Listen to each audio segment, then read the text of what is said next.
Gente, cá entre nós, né? Vamos pensar quanta coisa legal não aconteceu no entretenimento, no cinema esse ano. E quando eu tô falando do cinema, não é só o local fixo, mas os filmes todos, produções que aconteceram. A gente poderia vir para um ano muito difícil, mas sim, o streaming foi a chave de todo o sucesso dos filmes que foram bem e mal também nessa temporada. Então no vídeo de retrospectiva de hoje, a gente vai falar do poder do streaming em todo esse processo, também passar um pouco pela televisão que teve que se reinventar. Fala galera, João Marcos Carneiro aqui, hoje trazendo para vocês um vídeo de retrospectiva, né? Continuando, ontem nós falamos de séries que bombaram nesse último ano e agora a gente fala de toda a transformação que o cinema teve que passar nesse ano. E de certa forma eu já quero começar o vídeo com vocês com uma frase de impacto para fazer a gente refletir um pouco.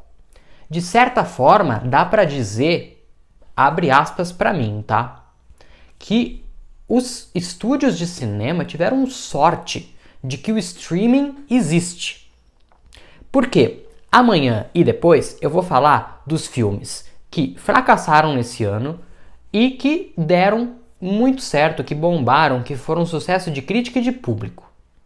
Mas muitos desses filmes, diferentemente de todos os últimos anos de nossas vidas, muitos desses filmes não foram parar lá na telona, mas foram parar na telinha da sua casa. Por quê? Porque o streaming existe.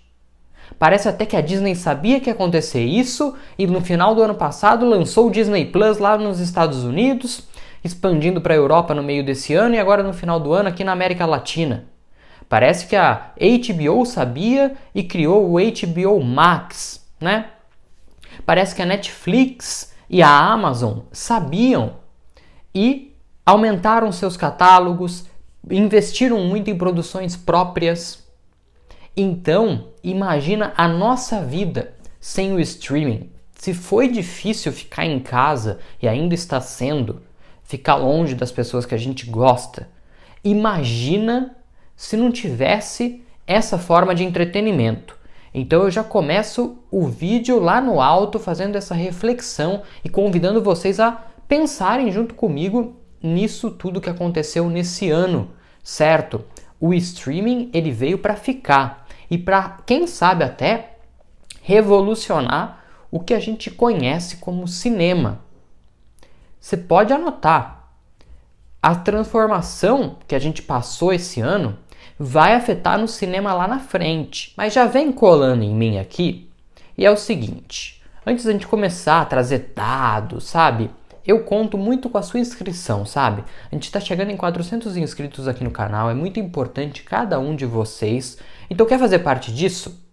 Quer fazer parte desse canal aqui que vai trazer em 2021 muito conteúdo de cultura pop, de entretenimento para vocês? O que seria da nossa vida sem o entretenimento, não é mesmo?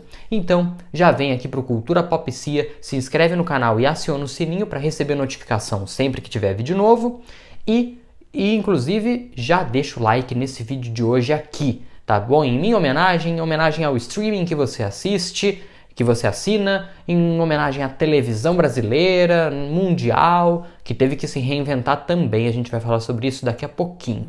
Bom, o ano começou então com a gente indo ao cinema, né? A vida normal. Então filmes lançaram, alguns aqui no Brasil chegando atrasados mesmo, que já foram lançamentos do ano passado e que chegaram aqui esse ano, outros novidades no mundo inteiro chegando. Até que em março nós tivemos que parar tudo, as gravações muitas já tinham paralisado lá na Europa, nos Estados Unidos em meados de fevereiro, e aí em março a gente sentiu todo o impacto aqui no Brasil também. Então, salas de cinema fechados, os lançamentos começaram a ser adiados incessantemente, obviamente, mas muitas empresas apostaram no streaming. Nós vamos lançar no cinema? Não, nós vamos lançar no streaming. E acabou sendo uma forma de, em primeiro lugar, gerar conteúdo para quem está em casa, conteúdo inédito, para a gente não precisar ficar num looping infinito Porque acaba sendo infinito de tanta produção que tem, é óbvio que tem muita coisa que a gente nunca assistiu.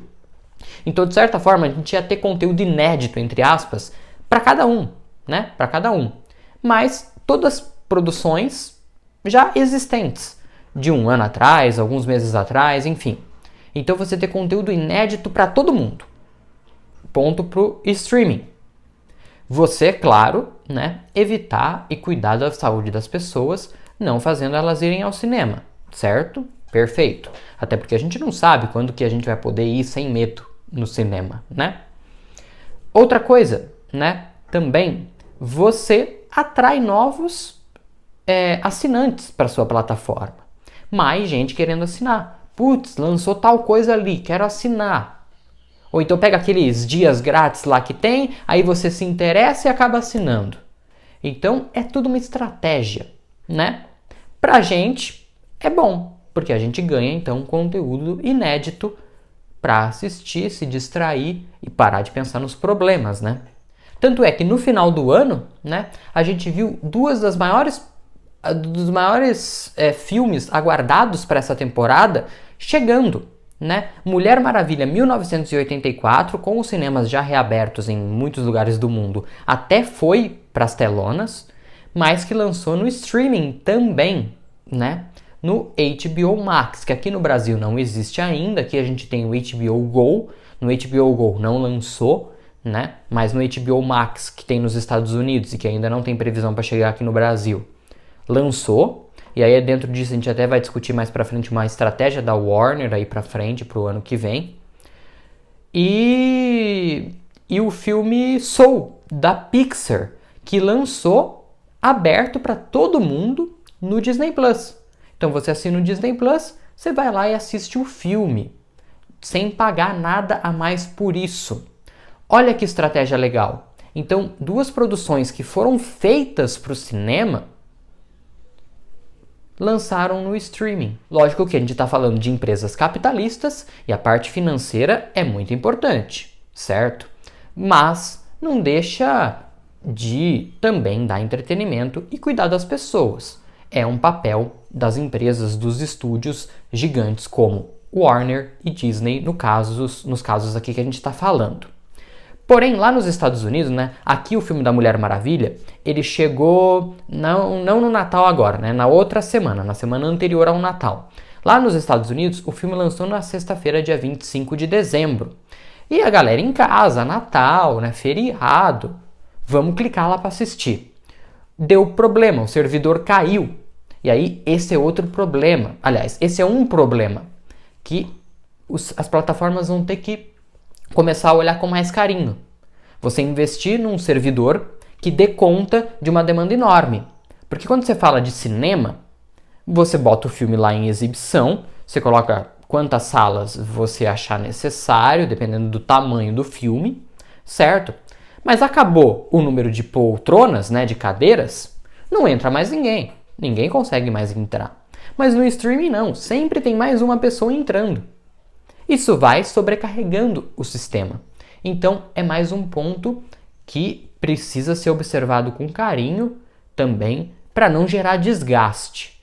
Mas, de certa forma, a gente pode dizer que é um servidor novo, né? O HBO Max, é o primeiro grande lançamento de atração mundial assim, e que é algo natural. Mas o erro não pode se repetir novamente, porque aí vai começar a bater contra o serviço de streaming e a ideia não é essa, né?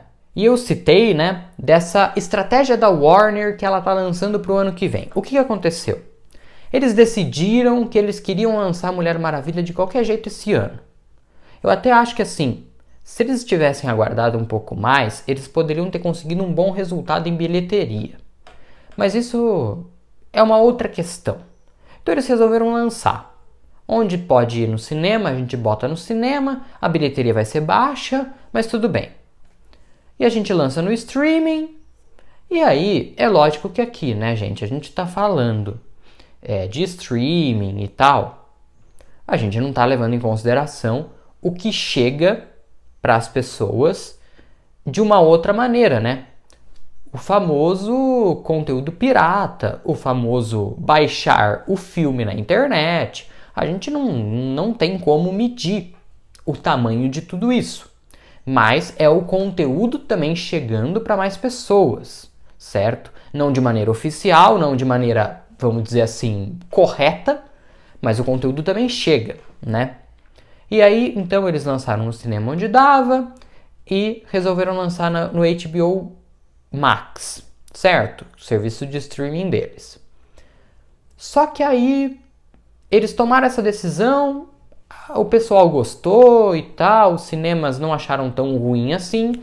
Aí eles pegaram e falaram: todos os nossos filmes da Warner em 2021 vão lançar no cinema e no HBO Max ao mesmo tempo, no mesmo dia, no mesmo instante. Opa, deu chabu isso daí. Deixou os donos de cinemas pé da vida, deixou muitos atores, diretores pé da vida e deixou os outros estúdios pé da vida. Os caras conseguiram deixar todo mundo revoltado. Pra gente que tá aqui em casa, é ótimo, né? Olhando assim friamente. Mas você lançar um negócio no streaming, o cachê é menor.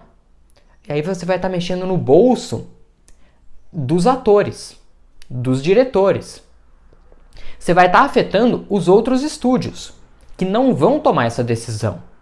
E óbvio, o cinema. Se o cara pode assistir o filme em casa, em segurança, vamos dizer assim, por que ele vai se deslocar para o cinema num período em que a gente não sabe muito bem o que vai acontecer, se eu posso assistir em casa?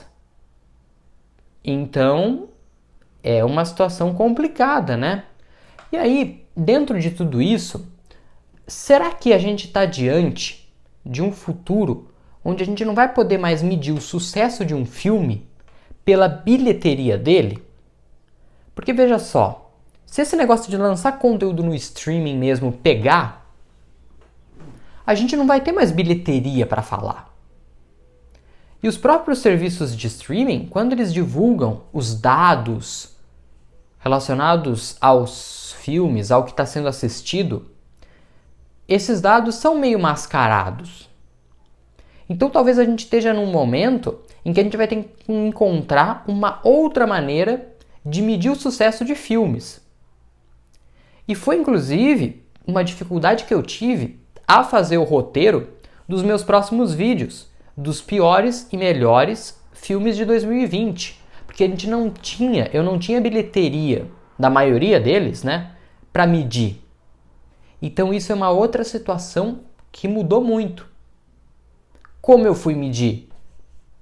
Pela crítica do público e da crítica especializada. Então isso é uma outra questão. Como medir o sucesso de um filme? É complicado, é complicado. Claro que a gente está num período de rede social, onde todo mundo publica o que quer, todo mundo critica, mais do que elogia, mas critica e elogia quando quiser, aonde quiser, da forma que quiser. Então, de certa forma, torna tudo um pouco menos difícil, né? E aliás, né, falando em streaming, o Disney Plus, assim, ele faz um sucesso absoluto. É lógico que a gente tá passando por um momento diferente, então é natural que mais gente em casa, a demanda por conteúdo é maior, e aí, vou assinar mais um streaming aqui para eu me distrair e ter outras opções, certo? Em um ano, desde um pouco mais de um ano, né, desde o lançamento lá nos Estados Unidos até dezembro deste ano, o Disney Plus chegou a 87 milhões de assinaturas. Só de outubro para cá foram quase 14 milhões de assinaturas. Que pega aí esse período de novembro para frente, né, um mês aqui mais ou menos, né, de assinaturas do Disney Plus na América Latina, quando ela chegou. Então, nesse período então de um pouco mais de um ano, esses 87 milhões de assinaturas quase bateu a meta para 4 anos. E nós não vamos colocar uma meta, nós vamos deixar uma meta aberta. Quando a gente atingir a meta, nós dobramos a meta. Eles tinham uma meta para, em 4 anos, chegar a X milhões de assinaturas. Em 1 ano, eles praticamente já bateram essa meta. Até por isso que eles resolveram entregar pra gente tanto spoiler e tanto conteúdo que vem aí no streaming, naquele Disney Investor Day, que eu cansei de falar aqui no canal daquelas novidades, e ainda tem muita coisa para falar pela frente também, mas é conteúdo. Já que tem demanda, vamos dar, vamos atrair mais e mais clientes, mais e mais assinaturas. Mais uma vez, o dinheiro falando mais alto. É assim que as coisas funcionam na prática, né? Infelizmente. Mas e a TV nesse ano, né? O que aconteceu com ela? A gente cansou de ver muita reprise, né? Então, eles pararam as novelas que estavam no ar e começaram a jogar reprise lá pra gente. Aí, ao mesmo tempo, a gente tem a paralisação do futebol, não tem mais futebol ao vivo, vamos passar reprise de futebol também. E começou a ficar um looping meio chato, com muitas repetições desnecessárias, algumas poucas legais, né? Acho que eu consegui assistir, que eu não tinha assistido, por exemplo, Totalmente Demais. Eu não tinha assistido na época, a novela das 7 da Globo, aí quando reprisou eu assisti, adorei. Mas foi uma das poucas que realmente deram algum resultado. Mas uma mudança necessária. Programas de auditório foram para casa dos artistas. Então o Faustão fez programa de casa, o Hulk fez programa de casa, o Serginho Groisman fez programa de casa. Muitos programas só investiram em reprise mesmo, como o programa Silvio Santos, que claro, conteúdo não falta, mas faz falta o Silvio lá inédito na nossa telinha também, né?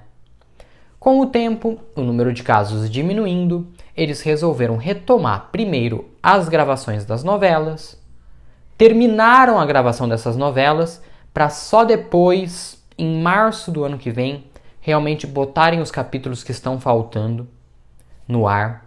Então eles expandiram as reprises, então eles fizeram primeira reprise de algumas novelas, aí agora a gente já está na segunda onda de reprises da novela das 6, 7 e 8, né? 9 no caso, né? 6, 7, 8 era antigamente que a gente falava, né? Então, tem todas essas mudanças que aconteceram.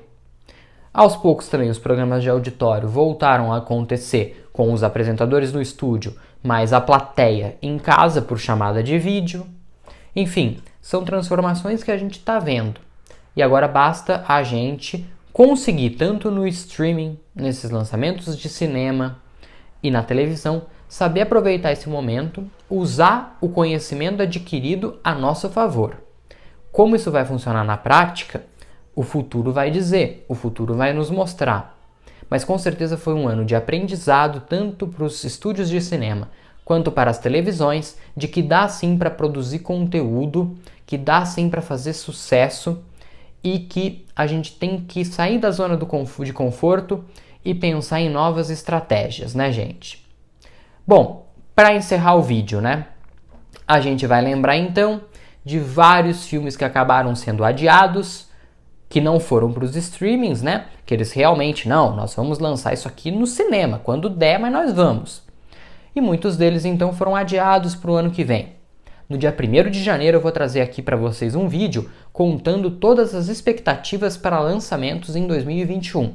Então não perde nada aqui no canal, porque amanhã tem retrospectiva dos piores filmes desse ano, segundo a crítica e o público, e tem no outro dia, no dia 31, tem o vídeo com os melhores, os grandes sucessos de 2020.